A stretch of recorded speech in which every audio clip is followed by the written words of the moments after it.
Alright guys, happy mid-October. Hope you're doing well. I'm just going to go through all the films I've watched this October. Starting October 1st, I've been trying to watch a movie every night for October, either kind of a scary Halloween or horror film. And the first one up, October 1st, Hocus Pocus. I did see parts of it, so I knew what I was getting myself into.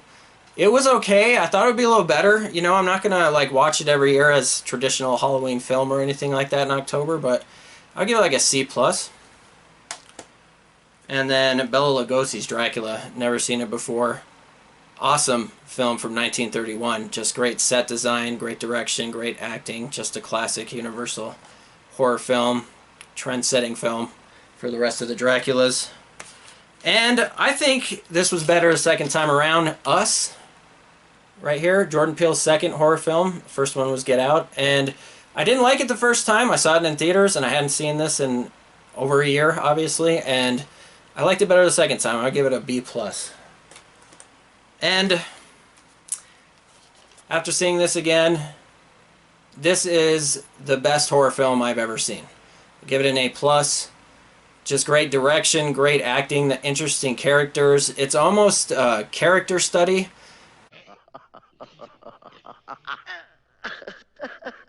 I cast you out! The power of Christ compels you! The power of Christ compels you! The power of Christ compels you!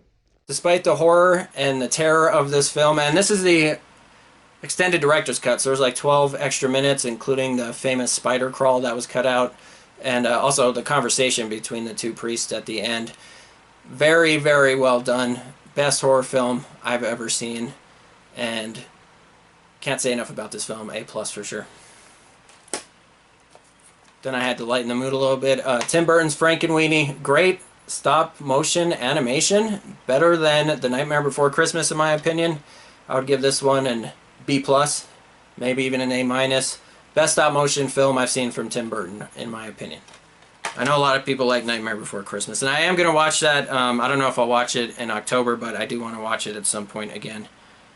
And this one was rather disappointing. Kevin James, though, he does have a wide acting spectrum, and I thought he did well in this. The characters weren't that good. There wasn't a lot of character development. It was very violent and gory, which is fine, you know, but the story was okay. It was just kind of a regular revenge type of story, and I'll give it maybe a C. And the 1995 classic Casper. I really thought the ghosts would look horrible, but they kind of hold up. They're not that bad. Kind of basic story. It was slow at times. I'll give it a C-. And Child's Play from 2018, I believe, the most recent one. Of course, not as good as the original. The Chucky doll looks kind of weird to me in this. Voiced by Mark Hamill, and he does excellent in it. Aubrey Plaza's in it, and she does very well. Good acting. Crazy kills in this one. Just insane kills that happen. And, you know, funny at times. And it was okay. I would give it a good C+. You know, it might be worth watching. And this one, awesome. Nosferatu from 1921, just eerie. Cinematography is awesome. They go to a lot of different places in Europe to film this, and visually, like, crazy, scary, creepy. So I'd give it a A-. I'll give it an A-. And then I watched Shadow the Vampire, which I thought was a true story of the filming of Nosferatu, but it turns out it's fictional. And I thought it was the real story until like some really crazy things were happening, and I was like, I have to look this up, and it's a fictionalized account. This is out of print, and it was good. Definitely great roles and interesting.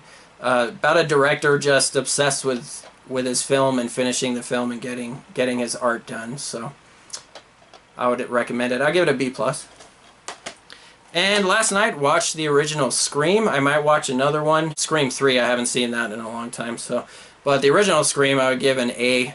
Just a great horror film, just everything you want in horror. It is more gory than I thought it would be. The first part was so violent, and with Drew Barrymore, I couldn't remember it. I haven't seen this in decades, but it was definitely worth revisiting Awesome horror film, Scream. So I don't know exactly what I'm going to watch the next 2 weeks. All I know is tonight I'm watching The Invisible Man, which I'm going to open. Blind Buy and remake of the original Universal classic. And then on the 15th, I'm going to watch Beetlejuice. Alright, going to go ahead and open The Invisible Man. Elizabeth Moss. She's in that TV show where she's looking like in the Salem witch trial era, but I've never seen it and I don't know the name of it. I'm sure it's good though. So gonna go ahead and give away the digital code for this one. There's a Blu-ray DVD, pretty standard.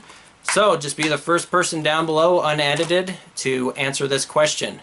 In what year did the original Invisible Man Universal Classic come out? So I'm going to open up these two Vestron videos. I guess they're 18 and 19. These are my first Vestron videos. I love the slip covers, and I got these for 10 bucks. One at Best Buy, Little Monsters, and then the other one was on Amazon. It was like 10 something. So I'm going to go ahead and open Shivers. Nice slip cover.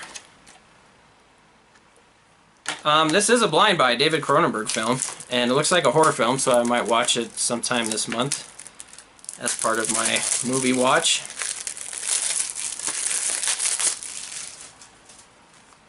Pretty creepy front cover there. I think it's from the late 70s. Kind of looks like it with the hair and clothing. And same disc art as the front cover.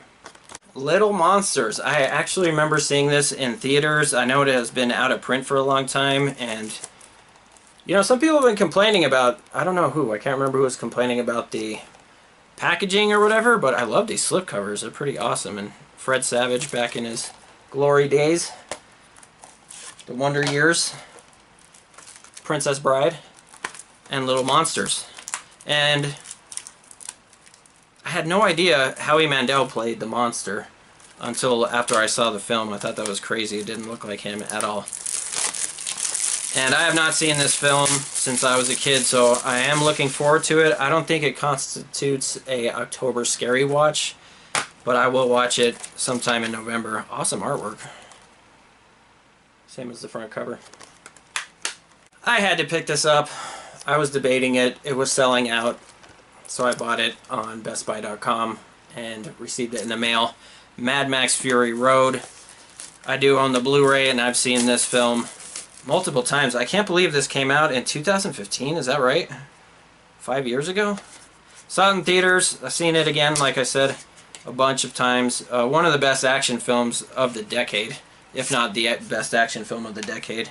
Awesome front cover. Matted finish on there. Debossed on the front. Looks like the steering wheel. And I have to see this in 4K. It's just, I saw the original version in the theaters, the Blu-ray version, and then I sold the Chrome version. I didn't think it looked that good in black and white. I know a lot of people want a copy of that one, but pretty basic discs. What a lovely day. Awesome, cannot wait to see this. November 1st. After I'm done watching all the horror scary films, I think I'll watch the best action film in a long time. Alright guys, that is it for this mid-October video. Have a good new release Tuesday, and I'll see you on the next one.